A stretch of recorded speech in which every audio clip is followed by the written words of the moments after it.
En 60 días lograré su santidad. La frase estalla entre risas, copa alzada y una palmada en la espalda que suena como sentencia. La sala está iluminada por luces frías, música que empuja los cuerpos hacia adelante y un Camaro amarillo estacionado en la puerta como trofeo silencioso. Alrededor, los amigos repiten el reto como si fuera un juego de cartas. Lucas comenta la apuesta con una sonrisa socarrona. Gustavo se ríe, contando que ya ha visto a Felipe conquistar todo lo que se le ha puesto delante. Rodrigo y Tago chocan las copas, convencidos de que esta vez Amanda será una anécdota más en la victoria de su compañero. Felipe Almeida levanta la copa y deja que la frase caiga, seguro, guiñando un ojo, con el lujo envuelto en sus movimientos como si fuera parte de su piel. Tiene 24 años, una reputación que lo precede y una sonrisa que sabe presentar como promesa. En la universidad es el nombre que abre puertas, coches lujosos, noches sin compromiso, una vida medida en likes, apuestas y éxitos efímeros. Para sus amigos es la muñeca que hace girar el tablero. Pero cuando la cámara mental baja del brillo de las copas hacia el campus, las imágenes cambian.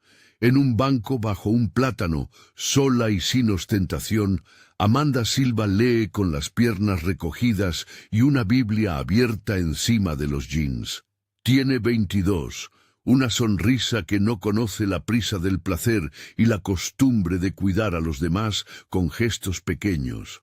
Llevar un café a la biblioteca, sonreír con la mano al pasar por la puerta de la capilla, ayudar en el comedor social el fin de semana. La conocen como la Santita, por su coherencia tranquila, por su negativa casi amable a mezclarse con el ruido que la rodea.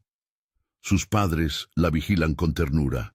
Doña Marta sigue cosiendo en la ventana del comedor, mientras su marido comenta con la vecina cada gesto de su hija. Amanda no busca fama, pero su fe es visible. Para Felipe será un reto. No es casualidad que sus mundos se crucen. El campus tiene rincones donde las vidas se rozan, la plaza de los estudiantes, el comedor con su fragancia de pan y café, el cartel del voluntariado con letras gastadas que necesita manos nuevas. Felipe, buscando una nueva emoción, ve en Amanda la oportunidad de añadir otra historia a su curva de victorias.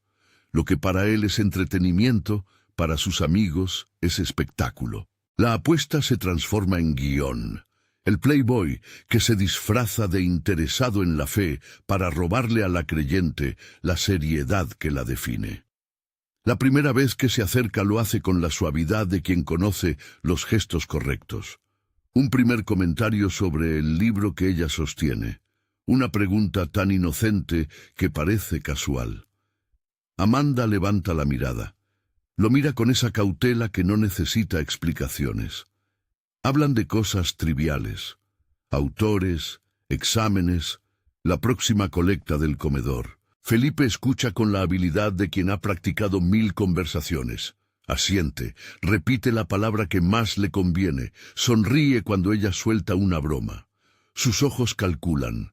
Su voz, sin saberlo él mismo todavía, ensaya con pasión. En la cafetería de la facultad, entre vapor de espresso y papeles, Felipe monta su primera escena de verdad. Propone una colaboración para el evento benéfico. Se ofrece como patrocinador amable. Pide el número de teléfono con la misma naturalidad con la que alguien pide sal. Amanda, prudente, no lo rechaza. Cree en las oportunidades para servir. Cree en dar una oportunidad a quien pide colaborar en algo bueno. Para ella, la bondad es práctica.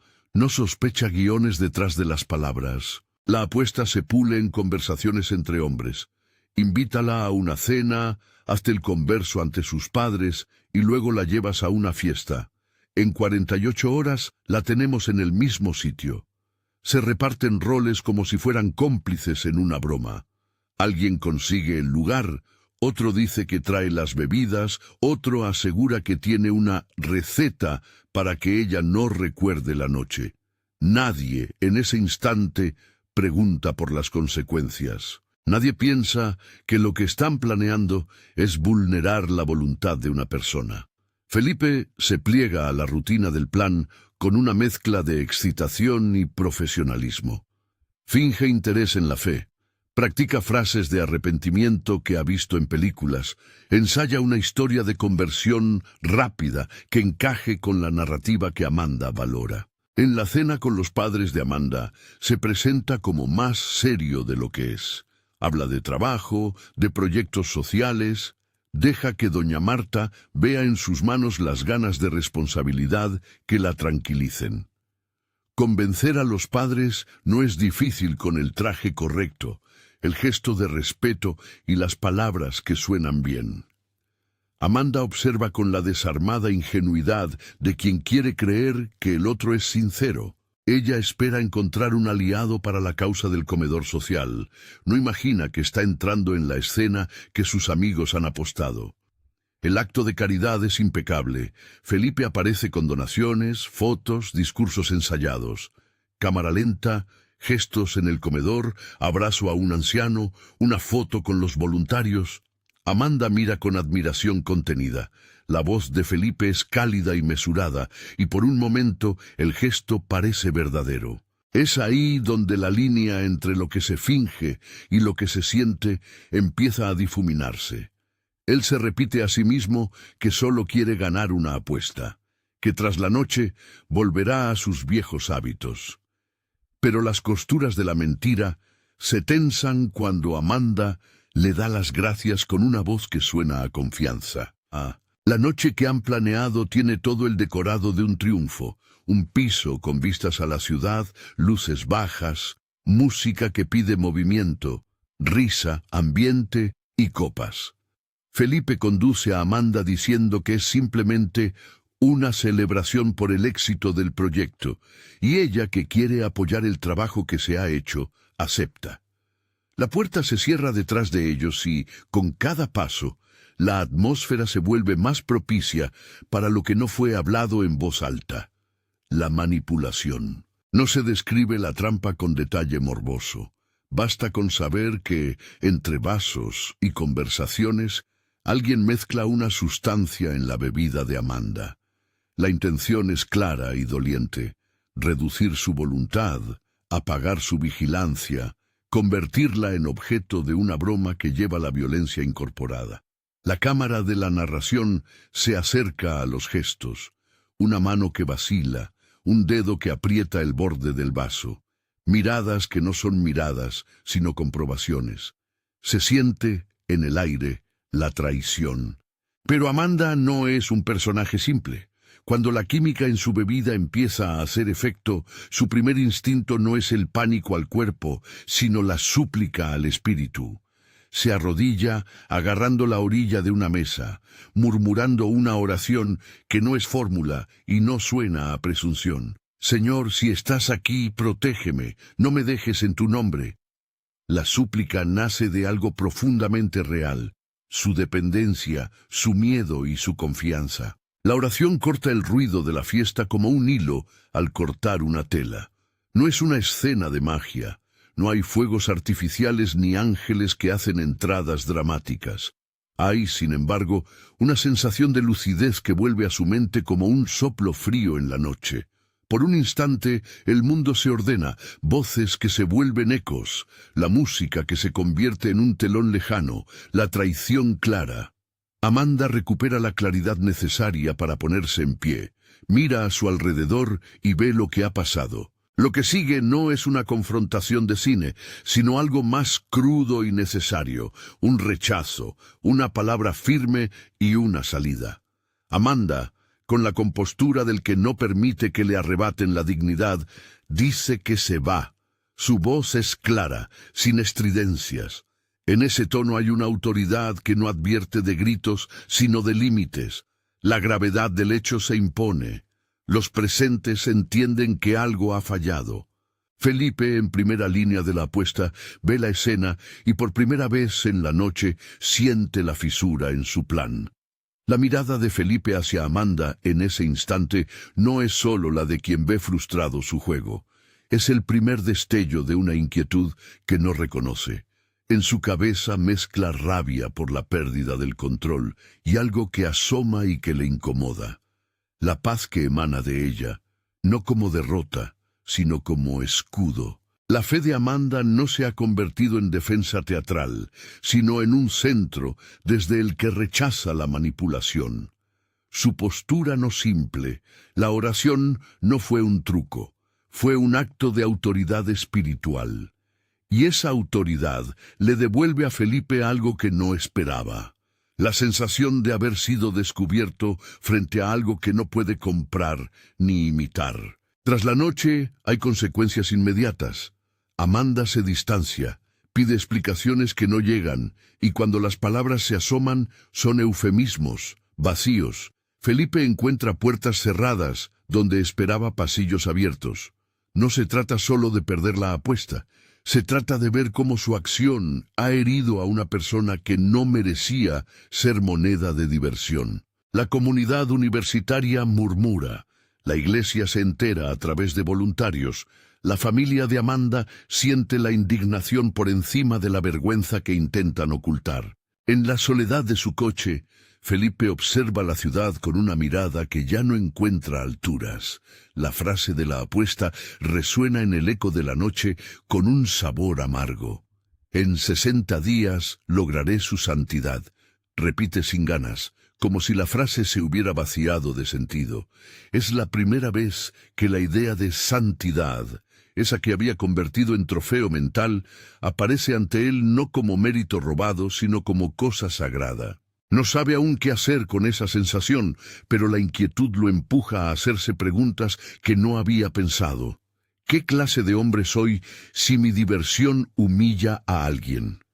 ¿Qué hago cuando la víctima no es un trofeo, sino una persona con una palabra a Dios que la sostiene? Mientras tanto, Amanda vuelve a los lugares que la sostienen. La capilla, el voluntariado, la casa de sus padres, donde doña Marta atiende con manos que curan pequeños miedos. No busca venganza. Su reacción es de protección. Ha aprendido que la fe no es un escudo que evita el daño, pero sí un ancla para levantarse. En la comunidad de la iglesia se recibe el hecho con dolor y seriedad. El pastor Jonas escucha, pregunta, acompaña. No hay sermones que minimicen, sino medidas que cuidan. Diálogo con la familia, advertencias a la universidad, llamadas que reclaman responsabilidad. La noticia de la apuesta circula entre los amigos de Felipe como una grieta que empieza a abrirse en el grupo. Algunos ríen para sobrevivir, otros más tarde sentirán la urgencia de mirar su propia vida. Rodrigo y Tago, que aplaudieron el plan, se encuentran con su propia incomodidad. La broma ha dejado de ser graciosa cuando han visto la dignidad de Amanda ponerse en pie.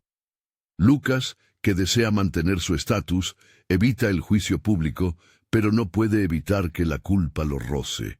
Cada uno de los amigos empieza a experimentar pequeñas fisuras en su alma.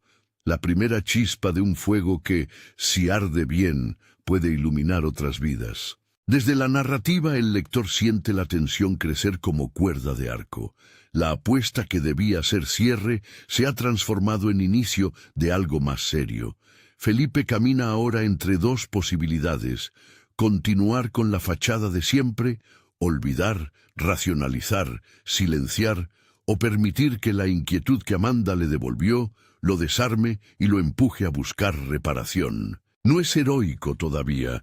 Es apenas un movimiento interior que se nota en las noches en que su cama está fría y en los silencios del coche. Ve la iglesia a lo lejos, luces cálidas en contraste con la ciudad fría, y por primera vez la idea de entrar le pasa por la mente sin el fondo de una estrategia. En la universidad, los baños de la facultad son escenario de sus propios silencios. Felipe se mira en el espejo y, por primera vez, no encuentra herramientas en la sonrisa. Las cosas que antes le servían, la ropa, el coche, las bromas, se sienten huecas. Se sorprende teniendo la Biblia que Amanda le había dejado por accidente al final de la cena. Un libro con marcas, subrayados que no reconoce. En su bolsillo, la tapa queda fría, como si le pesara más la verdad que el papel. La luz de la ciudad se refleja en ventanas y en los vidrios de los coches, y Felipe empieza a entender que la apuesta lo ha alcanzado a él también. No como triunfo, sino como herida. Esa perspectiva le pesa, pero no sabe todavía cómo transformarla en algo que no sea autoconmiseración. Es ahí donde una figura aparece de manera inesperada. El voluntariado que la iglesia organiza en un comedor de la periferia necesita manos, y alguien sugiere que el grupo de amigos participe para lavar un poco la imagen. Es una propuesta pragmática, un gesto estético, pero para Felipe será una entrada. Amanda, por su parte, escucha las sugerencias con prudencia. La herida no la define, pero tampoco la trivializa. Su voz, cuando habla, no pide venganza, sino protección. Quiere acompañamiento, ¿verdad? Y que los responsables encuentren caminos de reparación. Lo que Amanda no sabe es que su oración en la fiesta no fue solo una exhalación de miedo. Fue un acto que, sin que ella lo pretenda, empieza a mover corazones. No por manipulación, sino por la exposición de la gracia en medio de la maldad, su dignidad alzándose allí donde la intención era quebrarla. Para algunos, la escena se vuelve espejo. Felipe acepta, al principio movido por la posibilidad de hacer las paces y recuperar lo que perdió. Sus amigos lo empujan a ir al comedor como prenda de buena conducta. «Haz unas horas y ya está», le dicen. Pero cuando llega al lugar, el contraste entre la sala de fiestas y el olor a sopa caliente, entre el humo de los cigarrillos y la risa de alguien que recibe un plato que no esperaba, le golpea con una honestidad que la ciudad no le ha dado antes. Ver manos que trabajan, manos que piden, trayendo realidades que no entran en cámaras de móvil, abre en él una ventana. Allí, en la línea de servir platos, Felipe se topa con la verdad de lo que significa ser útil sin espectáculo. Una anciana le agarra la mano con fuerza y le dice «gracias», como si pesara cada palabra. Un niño le sonríe como si la esperanza no fuera un lujo. Un hombre con mirada cansada le cuenta una historia de trabajo y pérdida que no necesita ironía. Son encuentros silenciosos que comienzan a dejar huella. No hay dramatismo grandilocuente, solo rostros que reclaman dignidad. En la rutina del servicio, Felipe descubre la incomodidad transformada en algo que se parece más a la responsabilidad. La comunidad de la iglesia observa con cautela. El pastor Jonás habla con firmeza sobre límites y acompañamiento. Exige verdad y reparación. No hay absolución fácil. Se pide confesión, no para el espectáculo público, sino para la sanidad. Amanda necesita que se reconozca lo que pasó, y el grupo de amigos necesita aprender a escuchar. Jonás no busca convertir la historia en predicación moral barata. Busca rehabilitar personas y llevar a la comunidad a cuidar. Su voz suena con la experiencia del que ha visto rupturas sociales y ha aprendido a acompañar las heridas. La pregunta que ahora los atraviesa a todos es la misma. ¿Qué se hace con lo que fue hecho para destruir? Para algunos, la respuesta será la fuga. Para otros, la confrontación. Para Felipe, la primera interrupción definitiva llega la noche en que, después de lavar platos y de escuchar la vida de la gente, recoge la Biblia que Amanda le había dejado y lee por primera vez sin ironía. Las palabras sobre el hijo pródigo, leídas en un pasaje que la iglesia cita con frecuencia, no son ahora una historia de remordimiento distante, sino un espejo cortante. El hijo que se va, que despilfarra y que vuelve con el pecho vacío. El padre que corre a su encuentro sin preguntar. Felipe siente algo en la garganta que quiere ser expulsado no para limpiar su imagen, sino para abrir paso a un arrepentimiento real. No es todavía la confesión. Es apenas el temblor antes de la rendición. Allí, en la penumbra de la capilla, su mano tiembla al sostener el himnario. Afuera, la ciudad sigue su ruido. Adentro, la palabra se asienta con una intensidad que lo deja sin recursos de postureo. Amanda, desde la distancia, no sabe que él ha entrado. Ella sigue su propia lucha, defender su dignidad, aceptar el acompañamiento de su comunidad, decidir si perdón significa olvido o reparación. Entre ellos dos, la apuesta se ha roto en algo que los obliga a mirarse con verdad.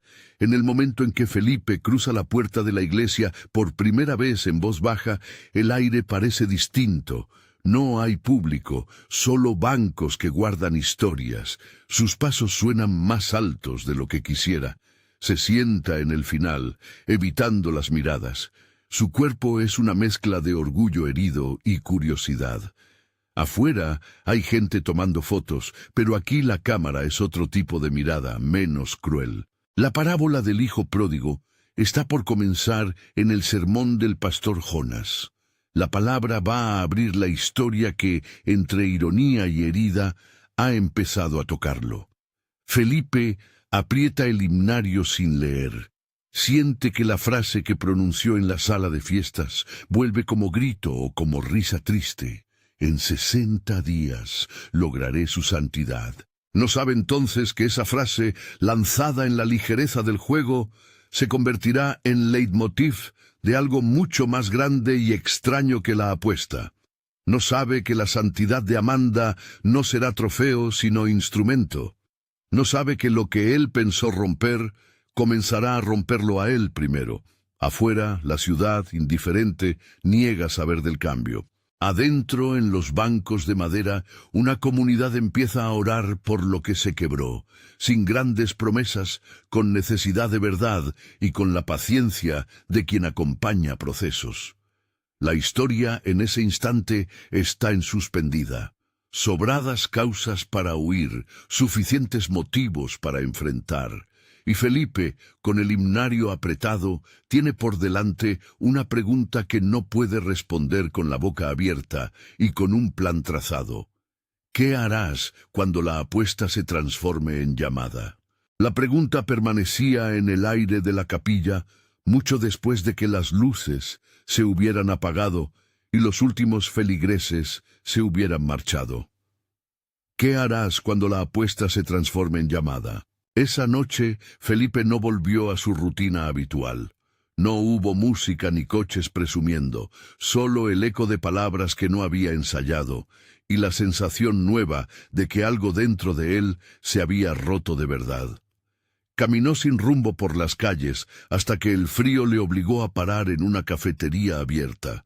Se sentó con la Biblia que Amanda había dejado y volvió a leer las líneas del hijo pródigo como quien lee un espejo. En vez de encontrar argumentos para justificarse, halló rostros. El padre que corre sin orgullo, la ternura que no pregunta por méritos.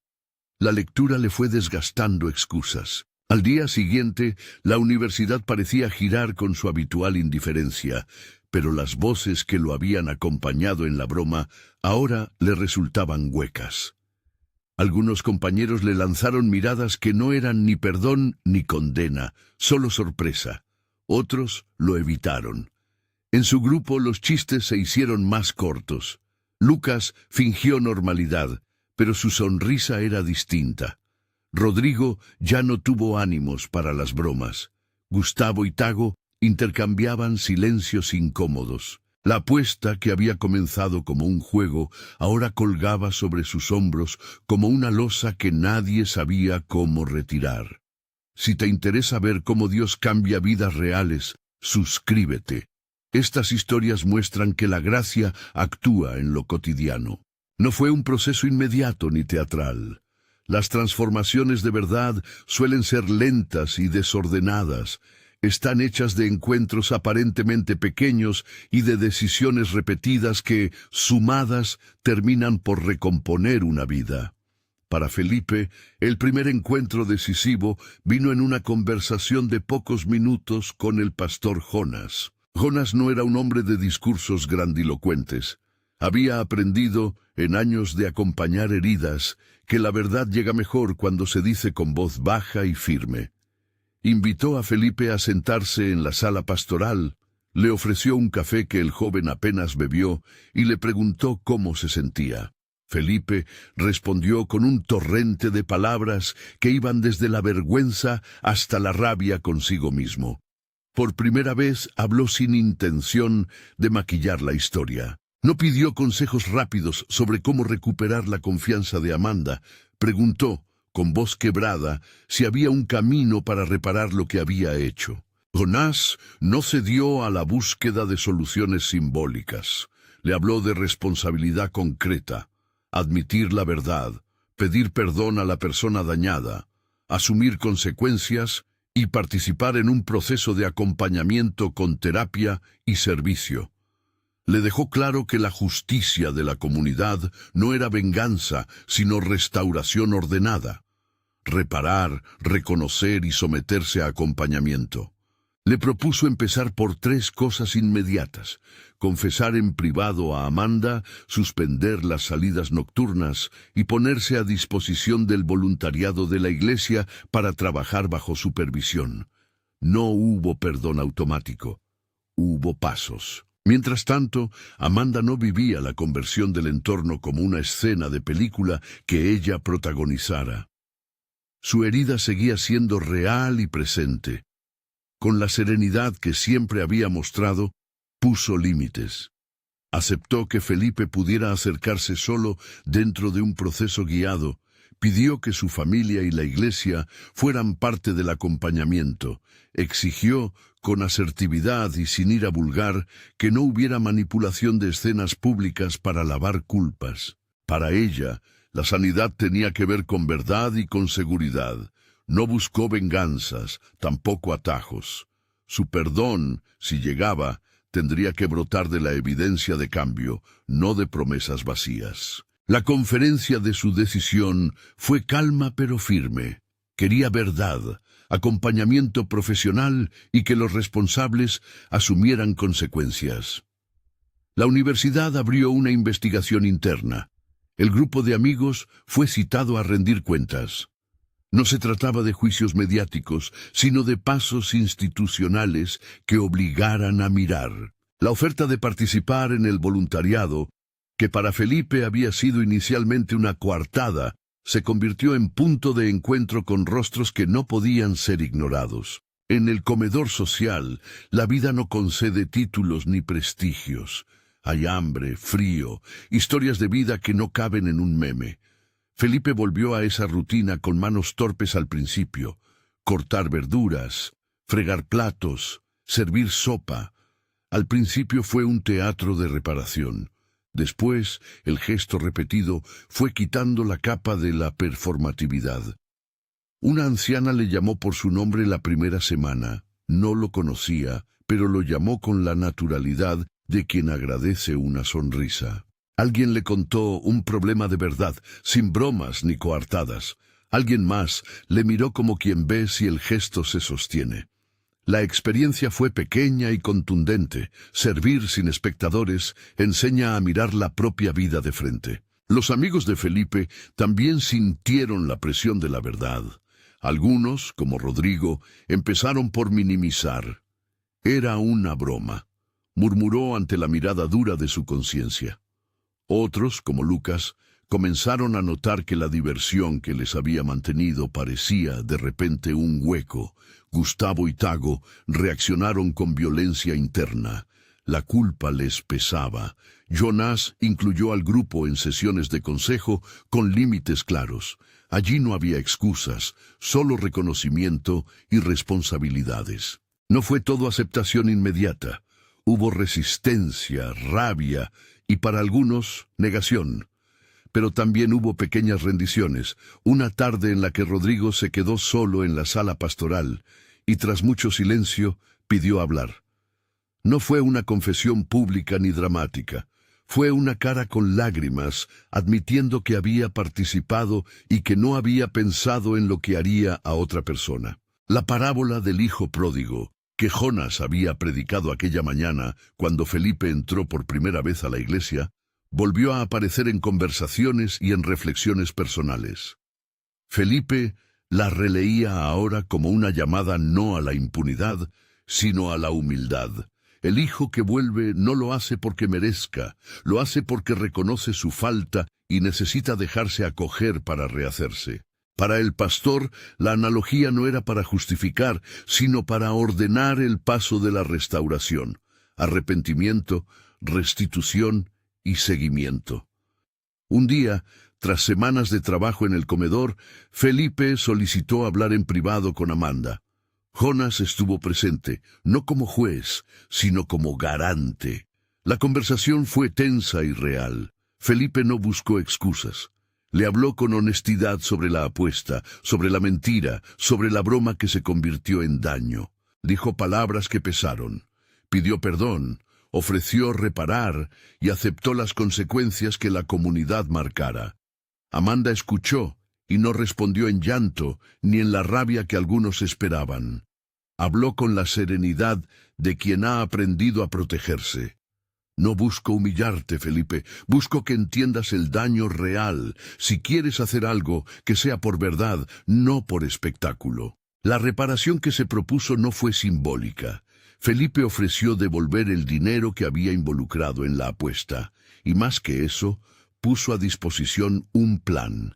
Destinar parte de sus recursos a financiar un proyecto del comedor y organizar con la iglesia un grupo de apoyo en el campus para estudiantes vulnerables.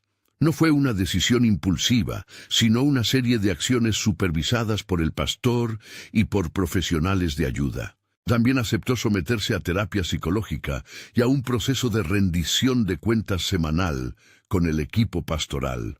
Aún así, Amanda no prometió perdón en ese instante. Dijo que el perdón sería posible si veía fruto, si podía probar que lo que él ofrecía nacía de un cambio sostenido y no de la necesidad de limpiar su imagen. En ese punto, la voz narrativa apunta a algo crucial. El perdón no es el mismo que la normalización. Aceptar la disculpa no implica borrar lo ocurrido. Significa permitir que la justicia restaurativa haga su trabajo y que la confianza se rehaga con tiempo y pruebas. Amanda exigió límites claros y acompañamiento profesional. Felipe los aceptó. Mientras Felipe se sumergía en el trabajo práctico, sus amigos transitaban rutas distintas. Lucas encontró, tras largas conversaciones con el pastor, que su ego había sido seducido por un estatus vacío. Terminó aceptando colaborar en el nuevo proyecto del campus, no para lavar su cara, sino para comprobar, con manos, si podía sostener algo sin espectáculo. Rodrigo, quien había mostrado mayor resistencia, necesitó más tiempo. Tuvo que romper con hábitos, pedir ayuda a la iglesia para salir de círculos que le arrastraban a la superficialidad. Gustavo y Tago, testigos de la confesión de Rodrigo, fueron poco a poco bajando la guardia. No todos se convirtieron de la noche a la mañana. Muchos se enfrentaron a procesos personales, terapia, trabajo con consejeros y pequeñas renuncias. Esto fue importante. La narrativa no glorifica una conversión instantánea, muestra el camino áspero y cotidiano que la restauración suele requerir. Una escena decisiva ocurrió en la cuenta regresiva que la propia apuesta había impuesto sin que nadie lo pretendiera. El día número 60 llegó con la tensión de una fecha que ya no era una mera broma, sino una bisagra. Felipe, que había venido contando los días en su mente, sintió que debía hacer algo público que demostrara coherencia entre sus palabras y su vida. Con el acompañamiento del pastor Jonas, la iglesia organizó un encuentro abierto en la capilla universitaria. No una puesta en escena para humillar, sino un acto de verdad. Los responsables de la universidad estaban informados. La familia de Amanda asistió. Algunos compañeros de Felipe también. La comunidad se reunió para escuchar y para exigir que, si había arrepentimiento, éste tuviera frutos concretos. Ante la asamblea, Felipe habló con voz temblorosa pero firme.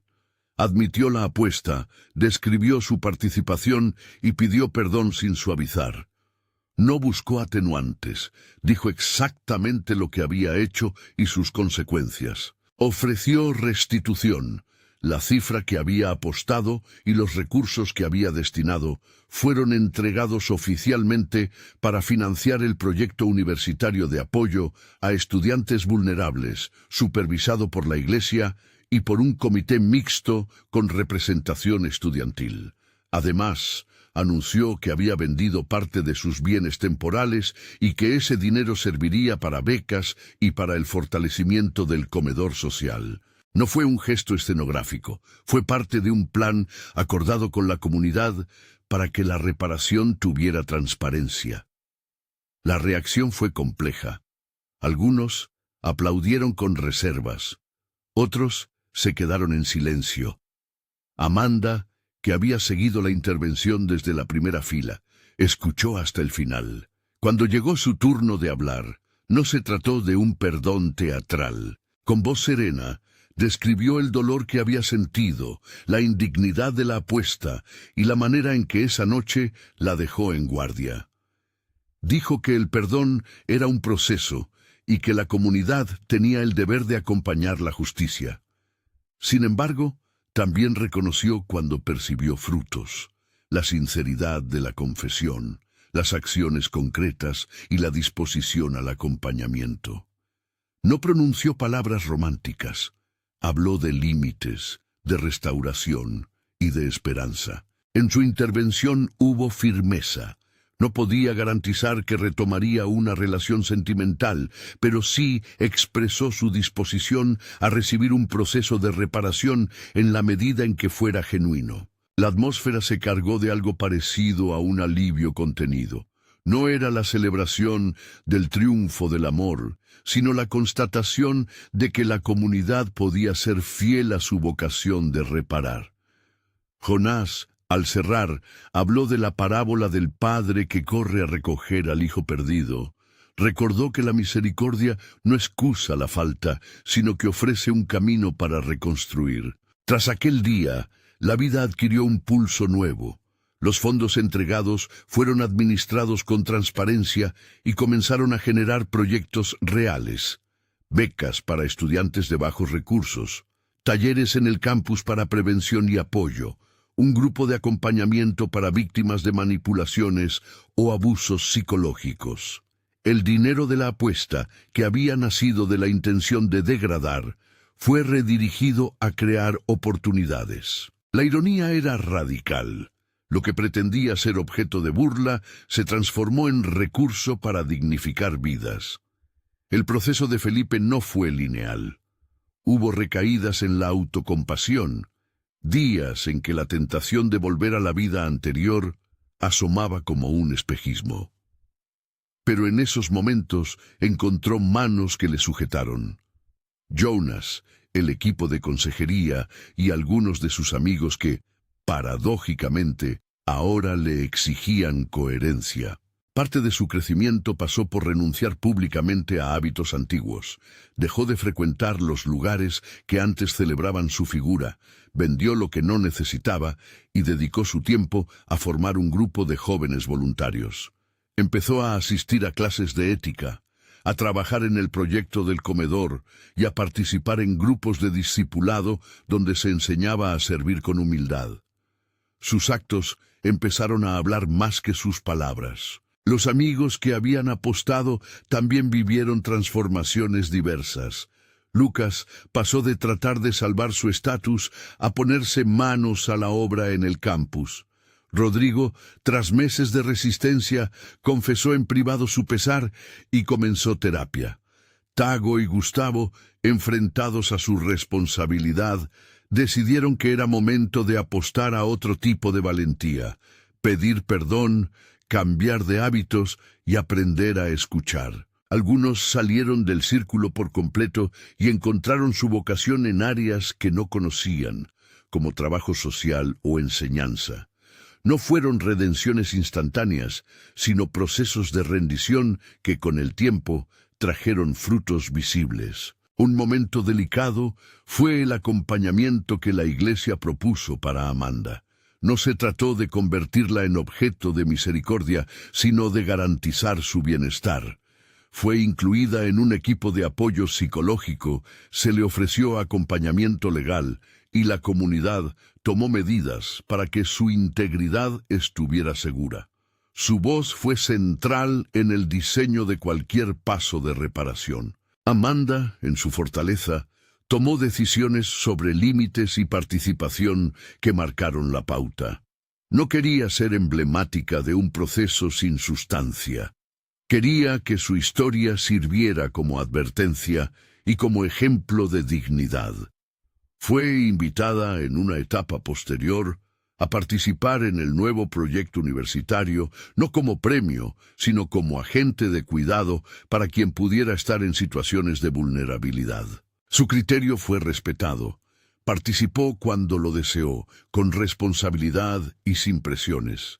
Con el tiempo, Felipe comenzó a experimentar algo nuevo en su interior, la convicción de que su vida tenía que tener un propósito mayor que la acumulación de éxitos superficiales. Lo que en un principio le había movilizado era la necesidad de recuperar su orgullo. Lo que nace después es una vocación que nace de haber visto rostros. Empezó a estudiar más que gestión empresarial. Se interesó en trabajo comunitario, en cómo estructurar programas que realmente ofrecieran continuidad a quienes lo necesitaban. Sus recursos dejaron de ser exhibición y empezaron a ser herramientas. La comunidad universitaria, por su parte, fue testigo y, en algunos casos, motor de la transformación. El equipo de estudiantes que coordinó las becas y el proyecto del comedor trabajó con criterios de transparencia y con participación estudiantil, para que la reparación no fuera paternalismo, sino creación de oportunidades. La universidad mantuvo controles y promovió protocolos de conducta en eventos, aumentando la protección y educación sobre consentimiento y ética en las relaciones. El caso no fue enterrado, fue usado para educar y prevenir. A lo largo de los meses siguientes, la fe de Amanda no fue usada como trofeo ni como simple reclamo. Su santidad, la coherencia tranquila que la distinguía, se mostró como fortaleza que ayudó a otros. No porque ella buscara protagonismo, sino porque su postura abrió la posibilidad de que muchos miraran su propia vida. Hubo personas que, al verla servir sin resentimiento, se sintieron desarmadas por la dignidad más que por la lástima. La oración que ella había hecho aquella noche, una súplica sencilla y verdadera, siguió siendo la constante silenciosa del relato. Nadie la había lanzado como fórmula, pero sí había sido acto de resistencia espiritual que marcó un giro. Los años que vinieron no borraron lo ocurrido, pero mostraron cómo la comunidad puede transformar el daño en oportunidad cuando actúa con justicia y misericordia. 5 años después, la película de aquel episodio tenía otra narración. Felipe y Amanda no estaban inmediatamente enamorados, como si la herida no hubiera existido.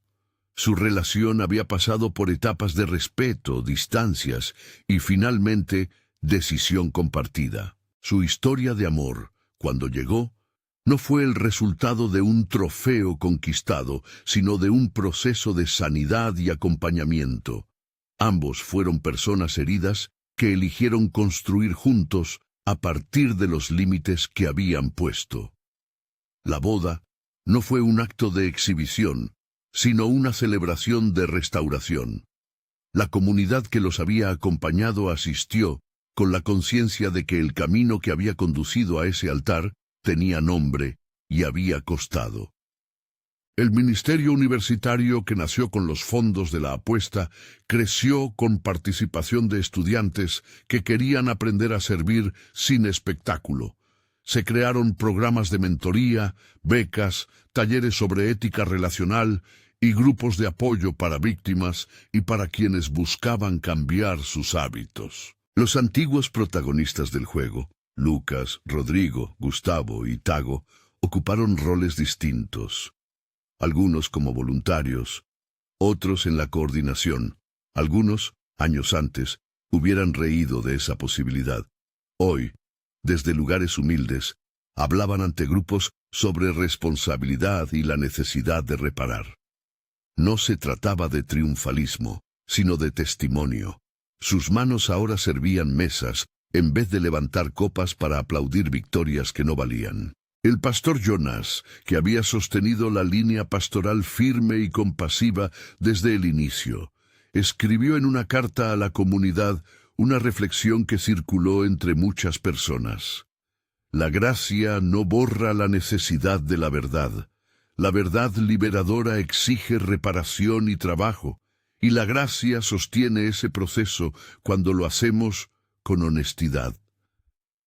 Estas palabras se volvieron lema del proyecto universitario: acompañar con verdad y reparar con justicia. Si la apuesta inicial había dicho, en 60 días lograré su santidad, como expresión de ambición y dominio, la historia entera terminó mostrando la inversión paradójica.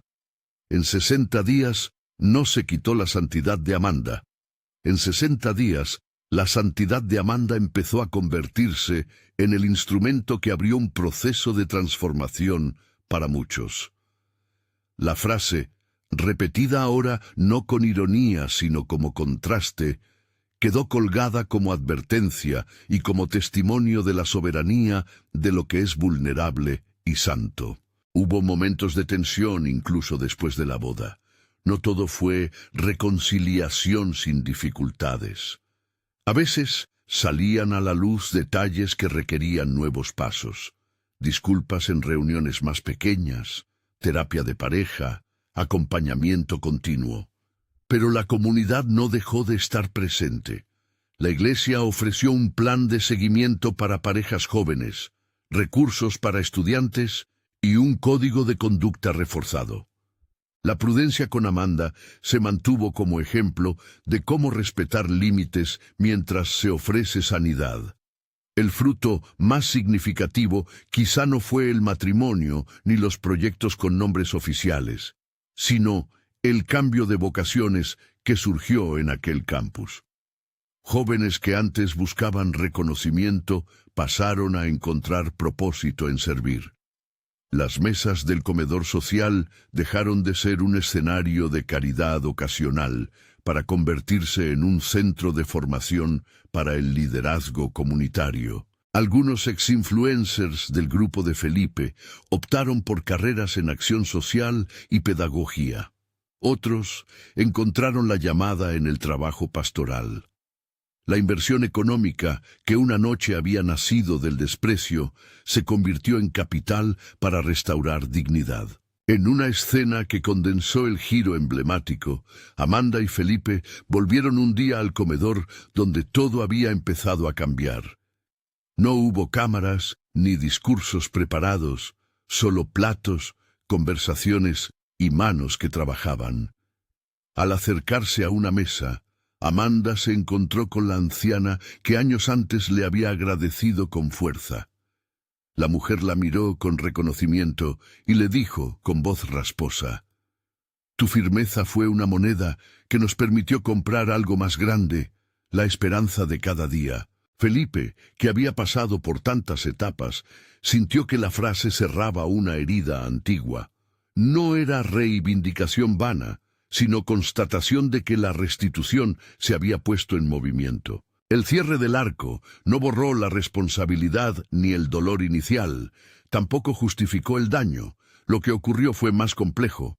Una comunidad que no se dejó seducir por la escenografía del poder, que impuso límites, que exigió verdad y que después caminó con las personas hacia la reparación. Eso, más que el rumor de una conversión milagrosa, fue lo que cambió verdaderamente la narración. Y la frase que aparecía en un brindis de aquella noche, en 60 días lograré su santidad, se transformó en recordatorio. Se usaba ahora como lección en talleres del campus. No se puede apostar con la dignidad de una persona. Lo sagrado no es botín.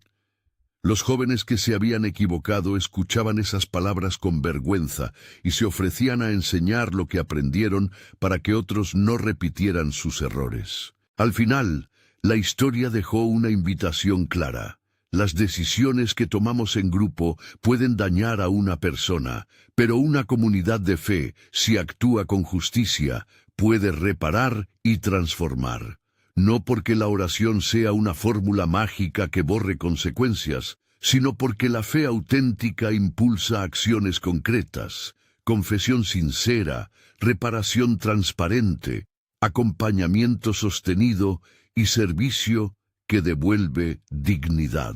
Si esta historia te ha tocado, compártela con alguien que necesite oír cómo la verdad y la comunidad pueden cambiar vidas. Infórmate sobre iniciativas locales y, si puedes, involúcrate. A veces, lo que comenzó como juego se puede convertir en oportunidad cuando hay quienes se comprometen a reparar. En la última escena, años después, Amanda y Felipe caminan por el campus, del que una vez formaron parte de un capítulo difícil. Observan a jóvenes organizando una colecta, a un grupo de voluntarios preparando cestas para el comedor, a un aula donde se enseña ética relacional. Él toma la mano de ella, no como conquista, sino como compañía. Ella no es trofeo, es compañera de misión. La santidad que alguien quiso arrebatar no fue perdida. Se mantuvo en su vida y, paradójicamente, fue el medio por el que muchos encontraron un camino nuevo. En el horizonte, la universidad respira un aire distinto. Aprendió, lloró y actuó. La apuesta que nació para destruir se volvió semilla de algo más grande. La historia terminó con la certeza humilde de que las heridas, si se enfrentan con verdad y acompañamiento, pueden devenir en servicio. Y la frase que había sido insensatez se transformó en lección. No para justificar faltas, sino para recordar que la dignidad humana merece respeto y que la gracia, cuando se mezcla con justicia, puede restaurar lo que el orgullo rompió.